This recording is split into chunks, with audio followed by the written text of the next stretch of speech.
The heat had been sitting on the city for 11 days without breaking, and by midnight it had stopped pretending it was going to. Callum had given up on sleep around 10. He had tried the bedroom with the ceiling fan on its highest setting, then the couch with a wet towel across his chest, then the balcony with a beer that went warm in his hand before he finished half of it. The balcony was where he landed, because at least out there the air moved occasionally, thin and hot as it was, and he could sit in the dark and not feel like the walls were holding the heat specifically for him.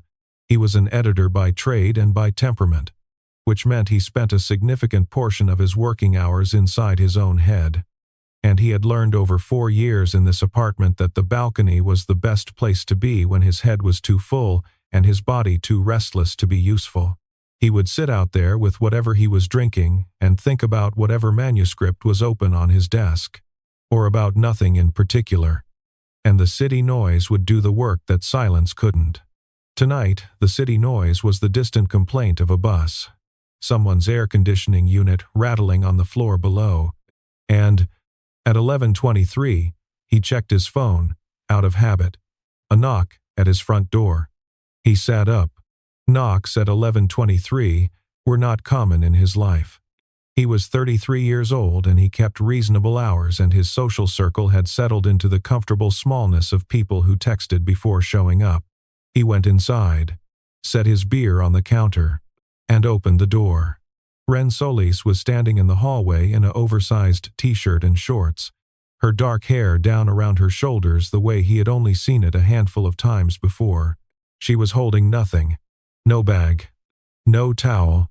Just herself, leaning slightly against the doorframe in the posture of someone who had decided to do something and was now at the step where the door had to open. They had been neighbors for 2 years.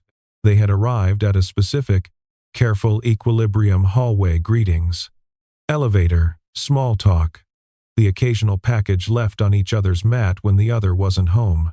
He knew she worked in graphic design and kept irregular hours and made coffee that smelled extraordinary at 7 in the morning and sometimes played music late. The kind with no words that moved through the shared wall between their apartments like water. She knew he was an editor and received a lot of books in the mail and had once helped her carry a bookshelf up 3 flights when the elevator was out and had not complained once about the wait. They knew each other in the way that neighbors knew each other when both of them were, for their own reasons, not looking for more than that. "The pool," she said. "You want to come?" He looked at her. "No. It's empty at this hour, and it's 91 degrees in my apartment." He had checked the building's shared pool exactly twice since moving in, once to confirm it existed. Once when a tenant meeting had been held there in the spring. It was on the ground floor. Small. Adequately maintained. The kind of pool that belonged to a building rather than being the point of one.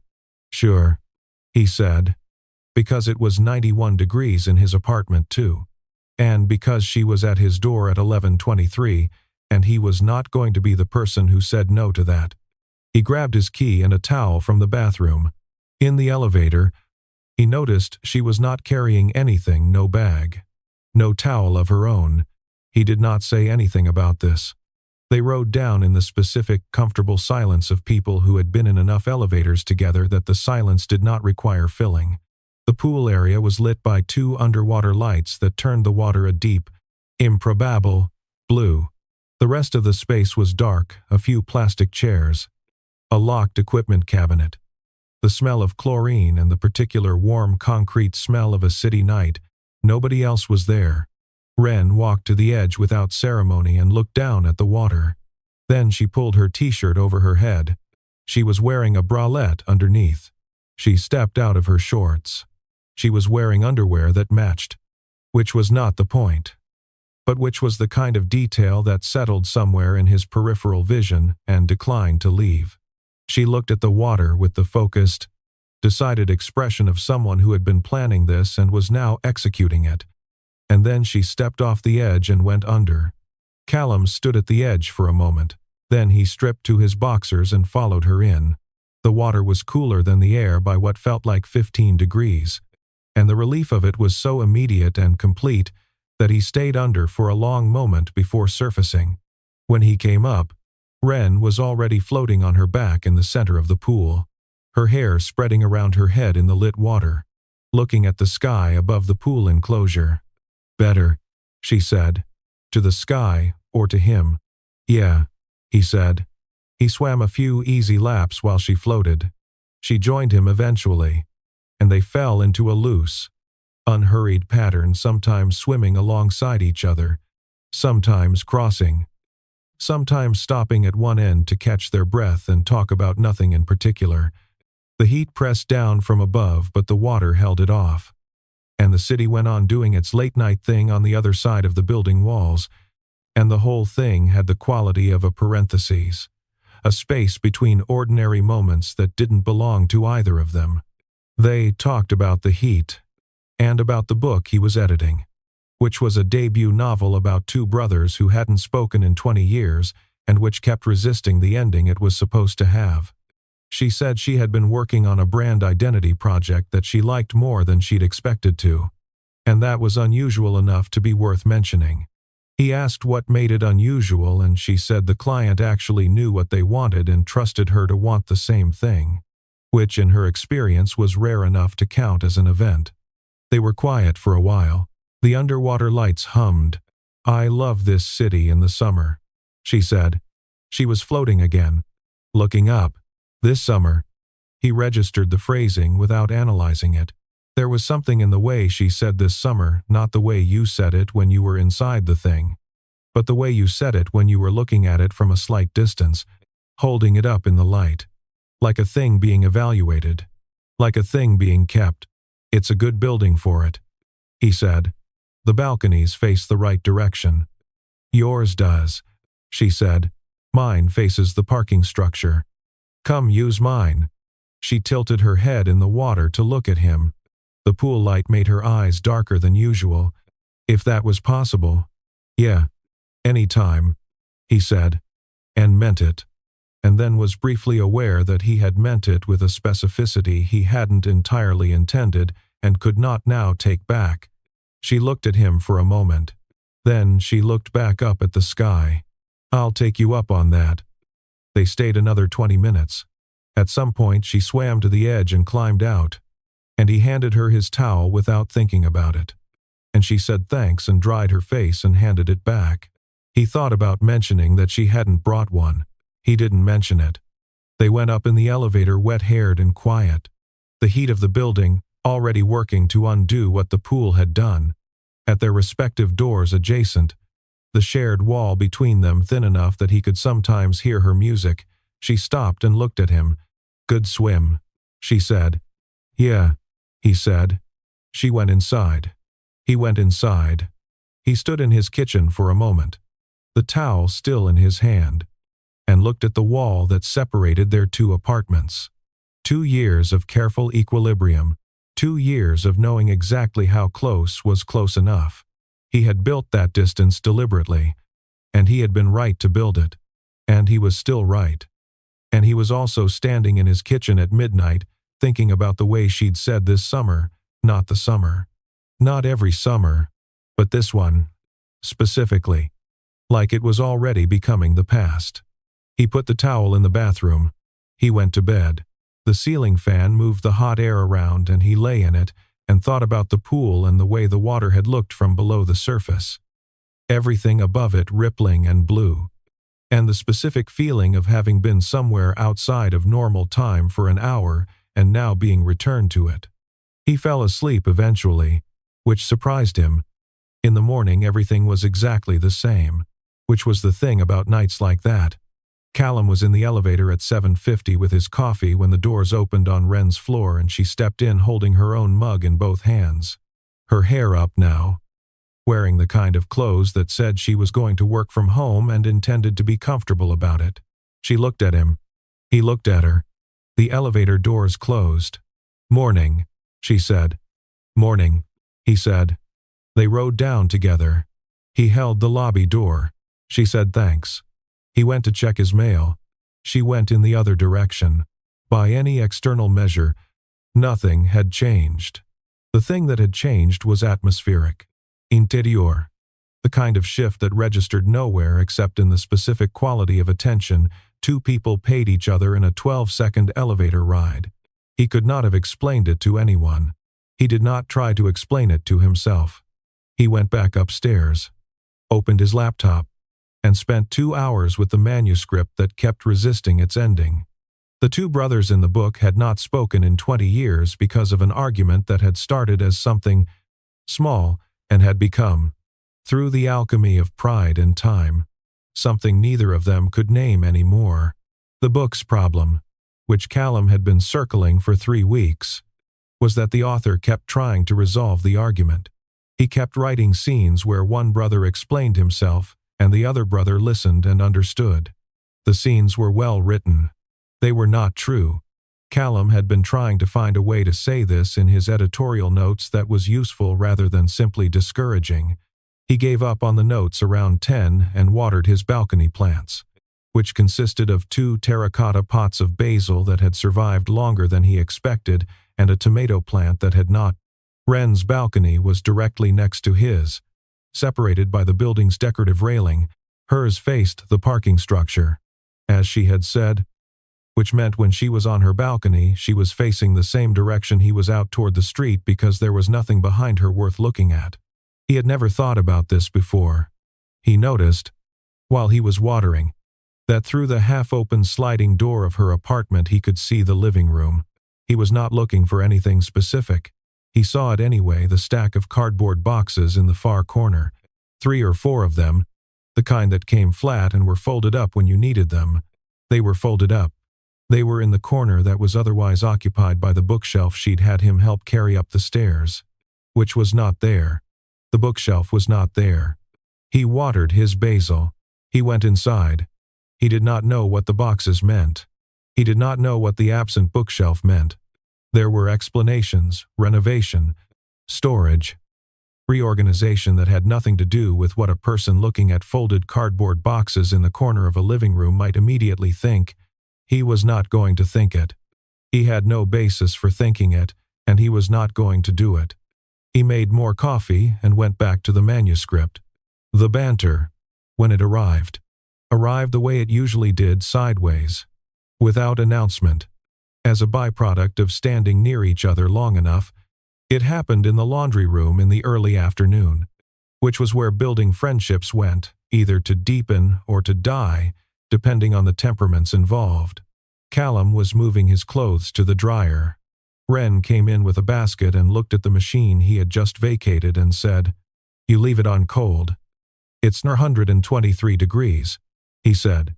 The machine doesn't care. Ikare. She looked at the setting on his dryer. You run your dryer on high. It's faster. You know hot air on wet fabric. I do know, he said. I prefer fast. She made the sound she made when she was not going to agree but had decided the disagreement wasn't worth more words. He had catalogued this sound. It sat somewhere between amusement and tolerance and was specific to moments when she thought he was being inefficient but liked him anyway. This was new information. Actually, that he had catalogued it, that he had a category in his head for things that were specific to Wren. She loaded her machine. He leaned against the folding table and drank the last of his coffee, which was cold by now. They talked about the heat. Everyone was talking about the heat. It was the conversational water supply of the city right now and then about the building's air conditioning system, which the super had promised to look at and had not looked at, and then about the super's general relationship with promises, which Wren described as optimistic in a way that suggested she had considered other words first. He told me the elevator would be fixed by March. Callum said, it was fixed in July. Of which year? This year, to be fair. He told me my intercom would be fixed by April. She pulled a shirt from her basket and started folding it. He fixed it in April. I was genuinely shocked. You have a good, super relationship. I brought him cookies at Christmas. That's the secret. That's the secret, she confirmed. Mrs. Ortega appeared in the doorway of the laundry room. She was 81 years old and had lived in the building longer than any current tenant, and moved through its spaces as if they were extensions of her own apartment. Which functionally they were. She looked at Callum. She looked at Wren. She looked at them together in the way that 81-year-old women who had been married for 53 years and widowed for 9 looked at two people standing near each other in a laundry room. "You two finally friends," she said. "We've been friends," Wren said. Mrs. Ortega made a sound that indicated this was not the word she would have chosen. "I see you in the elevator," she said. "You talk like people who are being careful." "We're being polite," Callum said. "Same thing. Sometimes." She picked up the fabric softener she had apparently come to retrieve from the shelf above the machines, tucked it under her arm, and looked at them once more. "The pool late last night. I saw the light on." She said it without inflection, the way you noted a fact that proved a point you had already made. Then she left. The laundry room was quiet except for the machines. Wren was folding a second shirt and not looking at him. But there was something careful about the way she was not looking at him that was its own kind of look. He picked up his empty coffee cup and set it down again. "She's not wrong," Wren said. "To the shirt." "About which part?" She looked up. Her expression was the considering one, not the recalibrated one he might have expected. But the earlier step before recalibration, the moment where information was being sorted. "About the careful part," she said. He looked back at her. She held it not long, but enough, and then went back to her folding with the efficiency of someone who had said the thing and was not going to underline it. He picked up his laundry basket. "Good talk," he said. "Very efficient," she said, which was a callback to the dryer conversation, and which meant she had been tracking the conversation the same way he had, and which he was going to think about later in the privacy of his own apartment. He went back upstairs. He stood in his hallway and looked at the thin shared wall between their two front doors. He had lived next to that wall for 2 years. He had learned its sounds, the music with no words, the occasional shuffle of furniture, the way her alarm went off at 6:45 on weekdays and not at all on weekends. He had organized his awareness of those sounds into the category of things you knew about neighbors and had kept them there, filed and labeled and separate from anything else. The filing system was, he was beginning to notice, showing some strain. The heat wave broke for 4 days, and then came back angrier.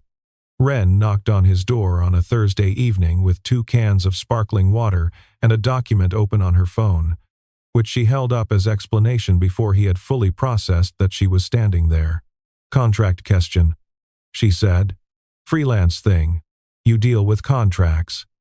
He dealt with publishing contracts, which were their own specific ecosystem. But this seemed like the wrong moment to clarify. He stepped back from the door. She came in. This was the second time she had been inside his apartment. The first had been the first week they'd met, before the careful equilibrium. When she'd knocked to ask if he had a working can opener because hers had broken and she'd been in the middle of making soup, he had given her the can opener. She had returned it the next day. They had not had occasion to be inside each other's apartments since. She looked around the room with the specific, quick attention of someone who processed spaces visually by profession, the bookshelves, 3 of them, all full, which was the thing people noticed first, the stacked manuscripts on the desk, the 2 plants on the windowsill, the general shape of someone's private life organized around reading and thinking and not showing it to many people. "Sit anywhere," he said. She sat on the floor. He considered the couch, then sat on the floor across from her. Because sitting on the couch while she sat on the floor felt like a kind of hierarchy that didn't make sense here. He had a large box fan in the corner and he angled it toward them. And the air it moved wasn't cold, but it was moving, which was the best available option. She showed him the contract. It was a freelance design agreement with a clause about ownership of derivative works that was murkier than it should have been. He read it twice. "They want to own anything you make using elements from this project," he said, "including in future unrelated work." I thought, that's what it said. Cross it out. Write project-specific deliverables only and initial it. If they push back, That's the conversation you want to be having before you sign. Not after. She nodded. I took her phone back, made a note. He handed her one of the sparkling waters she'd brought, which she'd set on the floor between them, and she opened it with a small, sharp sound. He opened his. Thank you, she said. It's your water. For the contract. That's basic literacy, he said. Not a skill. She looked at him. You're weirdly bad at taking credit for things. I'm appropriately accurate. You're deflecting. He drank his sparkling water. She had a point, and he was not going to confirm that she had a point while looking directly at her in the cross-legged arrangement they'd arrived at on his floor. The fan moved the hot air back and forth between them, and the evening light through the windows was the low amber kind that made everything look more considered than it was. The project, he said. The brand identity one. The client who knew what they wanted. Yeah. What's the brand? She told him a small architecture firm. 3 partners. 15 years old. The kind of practice that did careful residential work and had never had to advertise because their reputation was sufficient and now needed to expand without losing what made them worth knowing. She described what she was building for them, the visual language, the way she was thinking about how form could carry the feeling of the work rather than just illustrating it, and she talked about it the way people talked about things they were genuinely inside. The language going quick and specific in the way it did when someone forgot to translate for an outside listener. He listened without interrupting. He had learned that listening was the thing most people were worst at, and that the specific form of it that involved not preloading your response while the other person was still talking was rarer than it should be. She finished. She looked at him. What? She said. Nothing. It sounds good. You made a face. I was listening. You made a thinking face. I make that face when I'm interested, he said. It's not a criticism face. She considered him. What were you thinking? That you describe your work the way the architecture firm probably describes their buildings, he said. Form carrying feeling rather than illustrating it. You do that when you talk about it. The recalibration happened, he could see it. The slight internal adjustment. The updating. She looked at him with an expression that was not quite the considering one from the laundry room. Quieter than that. The kind of look that appeared when something had been received rather than processed. Okay, she said, which was not the response he expected and which, for that reason, was more interesting than whatever he had expected. They sat with the fan going and the evening light shifting. At some point she asked him about the manuscript, The Two Brothers, and he told her about the ending problem. The author who kept trying to resolve the argument. She thought about it for a moment. Maybe the resolution isn't the point, she said. The author thinks it is. The author might be wrong. She turned her sparkling water can in a slow circle. Maybe the point is that they finally talked, even if the talking doesn't fix it. The talking is what was missing, not the fixing. He looked at her. She was looking at the can. That's what I'm trying to say in the notes, he said. I haven't been able to say it that clearly. She looked up. Borrow it. Then she asked him, and the shift in the conversation was smooth enough that he didn't register it as a shift until after, do you think people ever make the right choice for the wrong reason? Like, they leave something that they should leave, but the reason they finally leave is bad. He thought about that. Sure, he said. The outcome can be right, and the process can be wrong. Does that matter? If you end up in the right place, depends on what you're asking it about. She tilted her head. What would you be asking it about? I'd be asking it about whether you can trust the outcome if you can't trust the process, he said. Because sometimes you end up in the right place by accident, and then you don't know if you'd find it again. She was quiet. He had the feeling, as he sometimes had with her, of having said the true thing and not knowing yet what it would land on.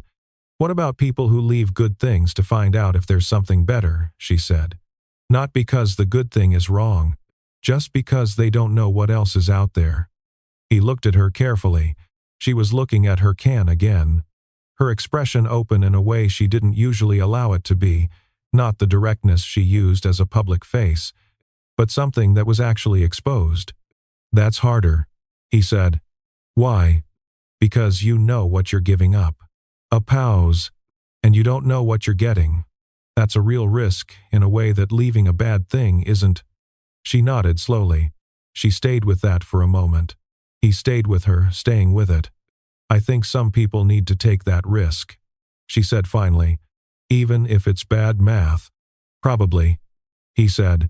"People aren't generally good at staying in the safe place when they need to find out." She looked up at him. The amber light had shifted to the dim blue of an evening that had given up on day entirely.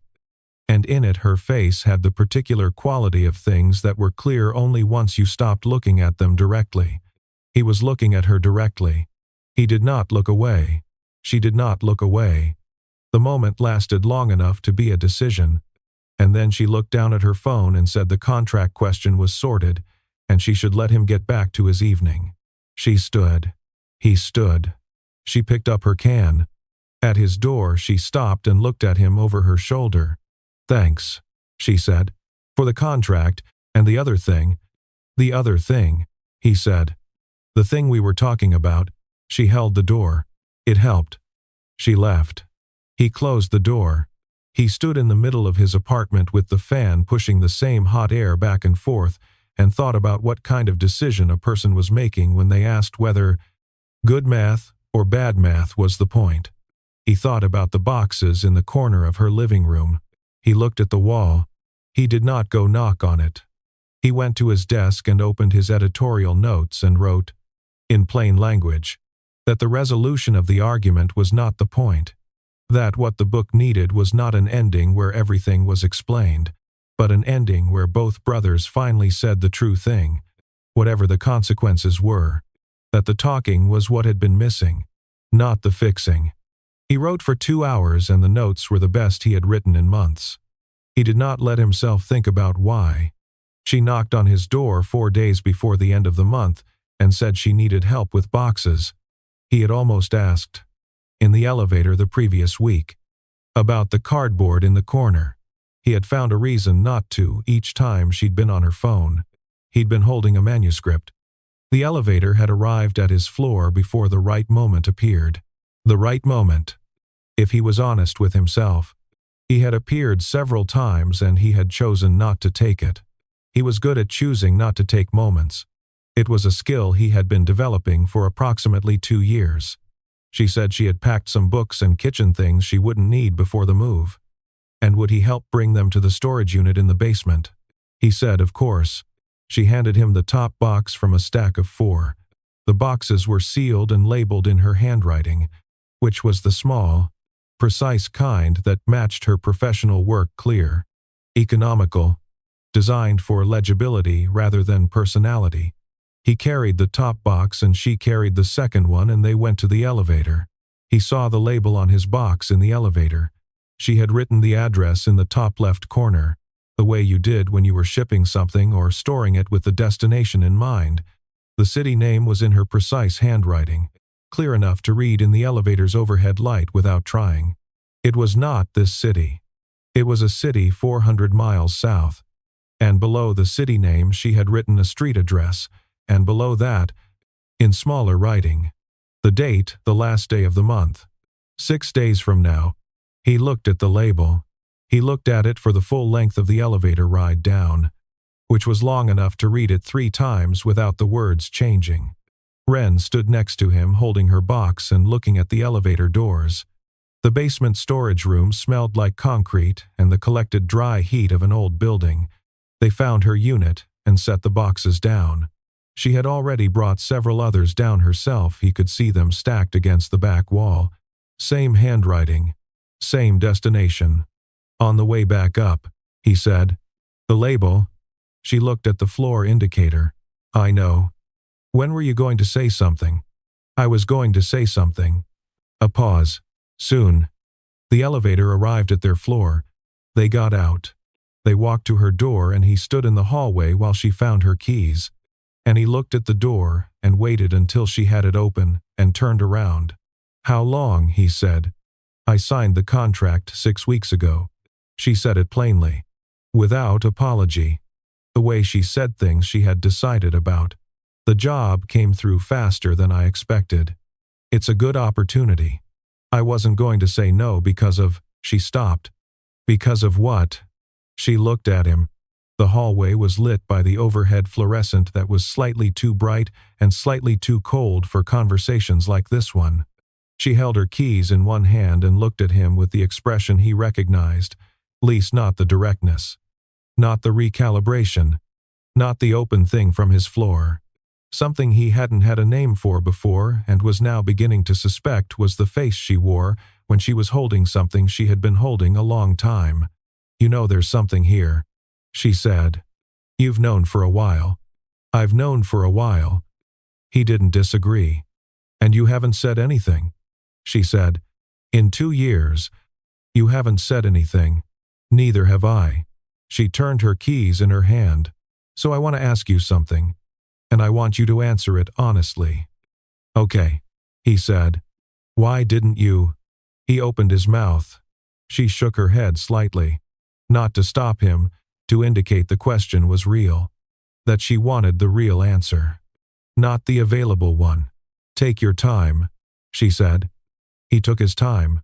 The fluorescent light hummed. Someone on the floor above them moved through a room. Footsteps traveling from one end to the other and stopping. I told myself you didn't mean it that way, he said finally. Whenever there was a moment, I told myself I was reading it in. He looked at her. And then there was the pool. And I stopped being able to tell myself that, but you still didn't say anything. No. Why? He breathed out. Because if I said something and I'd been wrong the whole time, I couldn't take it back. And we'd still be neighbors. He looked at the wall between their doors. And I'd rather have what we had than nothing. She was quiet for a moment. That's honest, she said. You asked for honest. I did. She leaned against her doorframe, looking at him with something that was close to tired, not exhausted, but the kind of tired that came from carrying something a long way. The pool wasn't an accident, she said. I knew I was leaving. I'd known for 6 weeks. And I kept going back and forth about whether to just go and leave things how they were. Or, she stopped, restarted. I needed to know if I was giving something up. Or, if it was always going to stay exactly what it was. He was very still. The swimsuit, she said. I left it on purpose. I know how that sounds. He didn't say anything. I had decided, she said. That night was going to be the thing I let myself have before I left. I was going to let myself want it and not manage it. Not keep it in the category where I'd been keeping it. She turned her keys again. A slow circle. And then I thought, after, that maybe it wasn't fair. To do that and then leave. So I've been, she made a small movement with one hand, indicating the space between them. The 6 weeks. Figuring out what to do with it. The hallway was very quiet. I'm not asking you to tell me not to go, she said. And she said it with the kind of clarity that came from having practiced it. From having turned it over enough times that she knew exactly what shape it was. I'm not. The job is good. I need to go. That's not the question. She looked at him directly. The question is what we're doing with this. Because I'm leaving in 6 days and I'd rather have the honest conversation than not have it. He stood in the hallway and looked at her and felt the shape of the thing he had been filing away for 2 years. Now without the file. The careful equilibrium, the chosen distance, the way he had built a framework around not saying and lived inside it so long he had almost stopped noticing the framework was a choice. I should answer your question, he said. You already did. Not completely. He looked at her. The other part is that I thought if I said it and it changed things, then the thing that we had would be gone too. And I'd rather he stopped. It was the same answer he'd given, from a different angle, and he could see from her expression that she knew it. You'd rather have the safe version, she said. Not an accusation.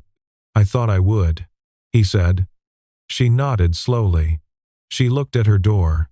She looked back at him.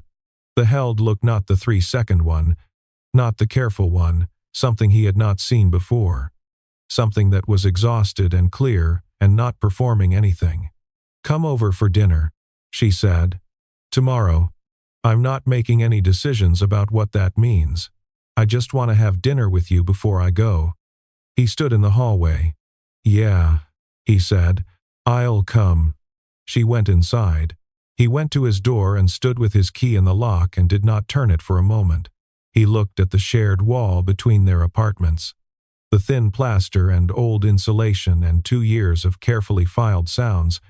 He thought about her on the floor of his apartment, asking whether good math was the point. And he thought about the pool and the label on the box and the way she had said this summer in the water, holding it up like something being kept. He had had the information. In pieces. The whole time, he had filed it away. He turned the key. He went inside. He sat on the couch in the dark apartment, the fan still going, and did not turn on any lights. He was not angry. He had checked, quietly, while she was talking.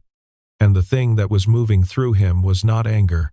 It was something more like the feeling of a room you had walked through every day for 2 years, and then, one day, the light comes through the window at a different angle and you see that the room is larger than you thought it was. You had been using only part of it.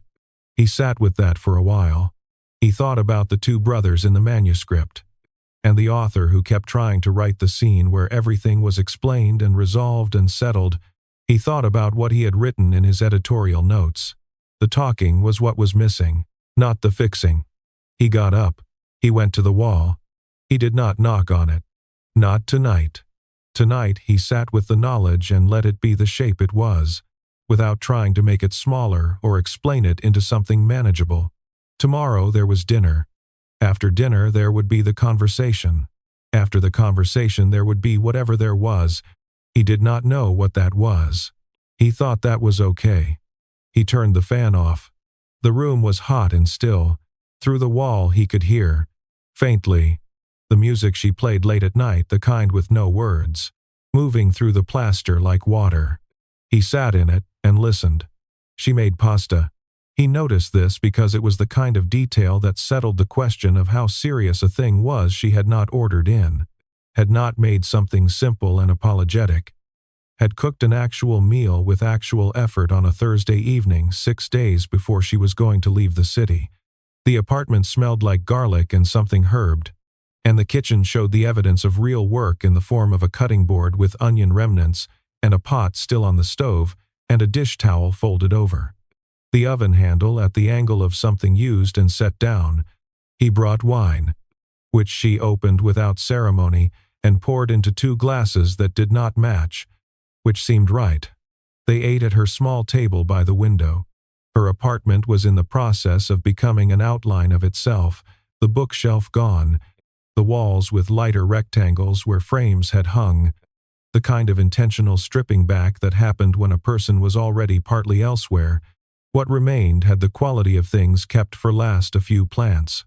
The table, the mismatched glasses, the record player in the corner that she had apparently decided was worth moving. "I was wrong not to tell you sooner," she said, over the first glass of wine. Not as an opening, they had talked about other things first. The food, his day, a minor disaster at her architecture client's printer that had been resolved by noon, but as a thing that needed to be said and was being said now. "You weren't wrong," he said. "It was your news to tell when you wanted to." "I was wrong," she said again. Consistent. She had decided it, and she was saying it, and she was not going to let him reframe it into something easier for her. He had noticed this about her. She did not accept pardons she had not earned. "I knew what I was doing, staying quiet about it. I was protecting the decision from," she looked at her glass. "From you. Specifically." He looked at her.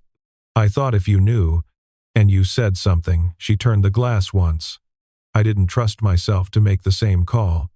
He sat with that. Outside the window the city was doing its evening thing. The particular density of noise that came when the temperature dropped a few degrees and people came back outside. The light in her apartment was warm from the lamp in the corner. the overhead light off, which was a choice she had made at some point between him knocking and now. "What would I have said?" he said. She looked at him. "I don't know. That's the thing. I didn't know. And I've never been good at not knowing." She set her glass down. "So I made the decision alone. Which is what I do with decisions that feel too big to share before they're made. And I'm telling you now because I can see it clearly enough now to say it. That was the part that wasn't fair. You deserve to know while there was still something to decide." He was quiet for a moment. In the kitchen, the pot on the stove made a small sound as it finished cooling. "Can I tell you something?" he said. "That's why I made dinner," she said. He looked at his wine. He looked at her. He thought about what he had been doing with the last 2 years of his life in this building. And specifically about the way he had curated his own distance from her, the deliberate lags in the elevator, the conversations he had not extended, the moments he had catalogued and filed. He had been very organized about it. He understood now, afraid. "I kept telling myself it wasn't there," he said. "What I was seeing from you. Every time there was something, I'd find the other explanation, the one where you were just being neighborly, where the pool was just the heat, where the questions you asked were just curiosity." He turned his glass slowly. "I did that on purpose." "I know," she said. "I'm not someone who does things on purpose and doesn't know he's doing them." He said, "I was doing it on purpose. I just didn't let myself know why." She waited. "I haven't wanted to want something this much in a while," he said.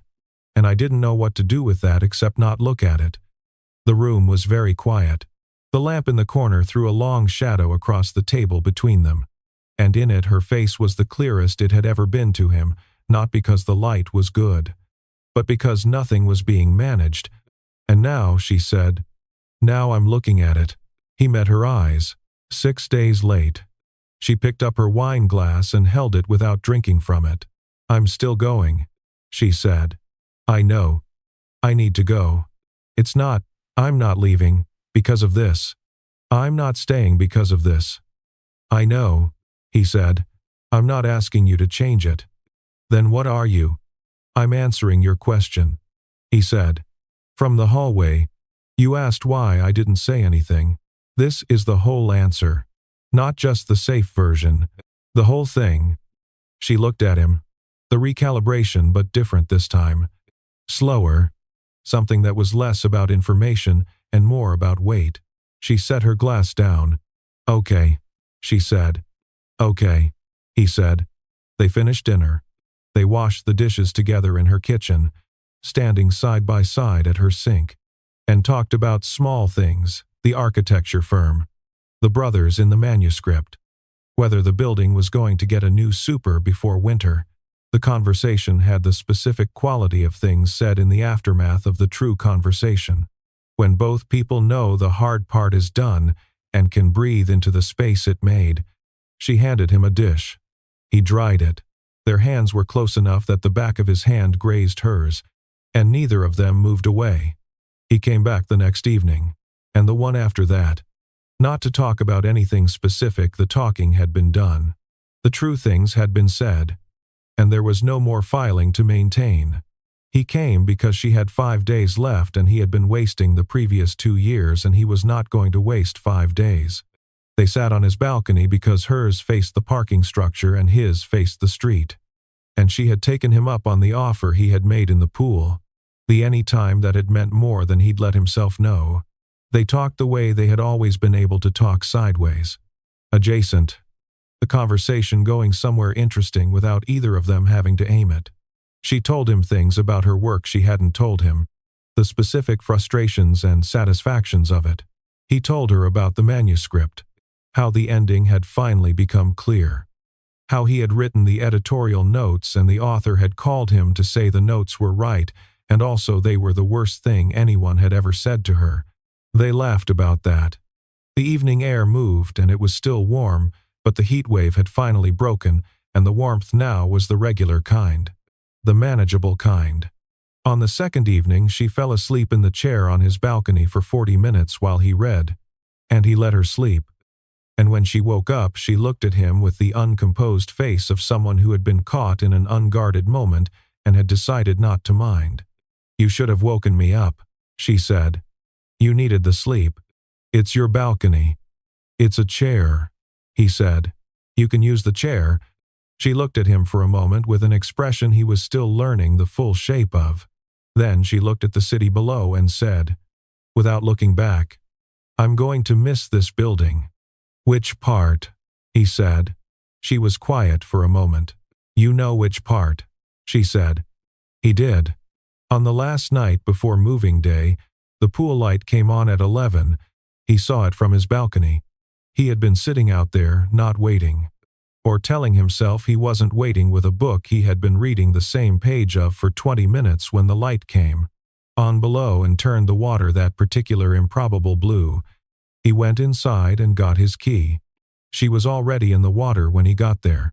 He stopped at the edge and looked down at her floating on her back in the center of the pool, her hair spreading out around her. Looking up at the narrow rectangle of city sky visible above the pool enclosure, the same position she had been in the first night.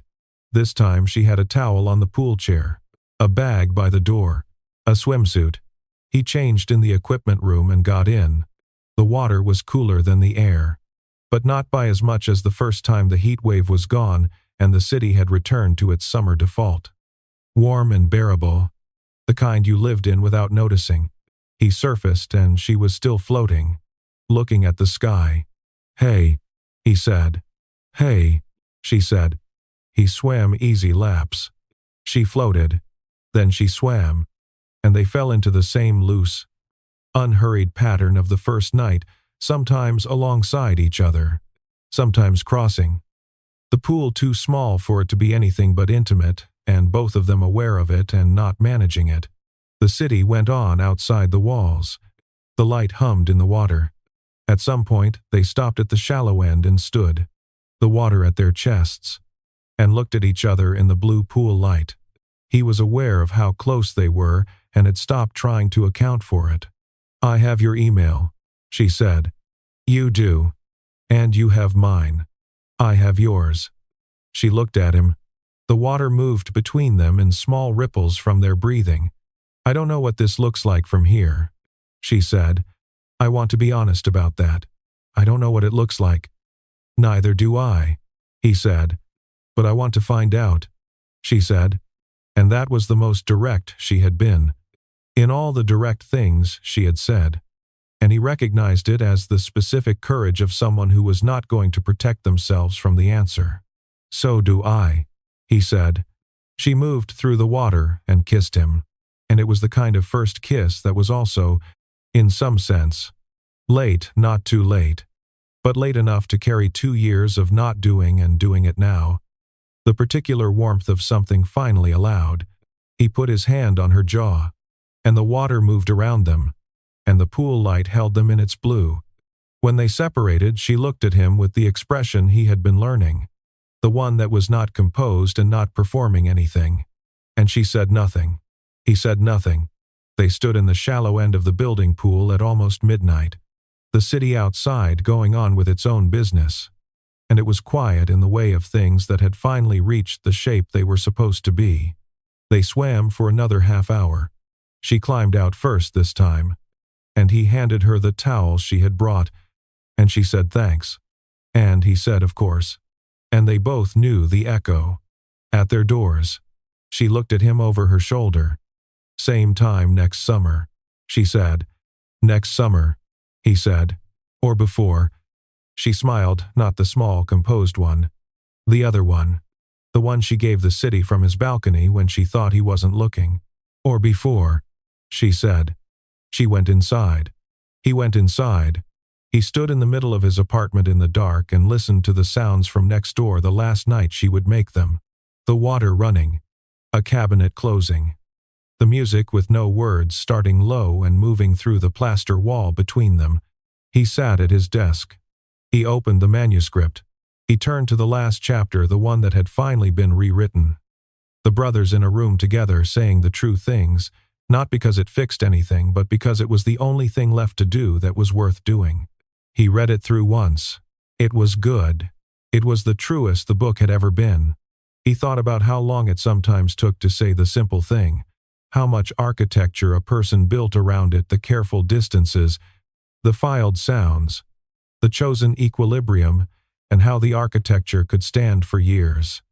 Solid and functional, before you walked through it one night and found a door you hadn't used. Love was not always the thing that made a person stay. Sometimes it was the thing that finally got said, in a pool at midnight, when the only things left between two people were the honest ones. That was enough. That was, in fact, everything. Have you ever held something back because you were protecting the decision from someone else, afraid that if they knew, you might not make the same call, and looking back, were you protecting yourself? Or protecting them? Or something you couldn't quite name?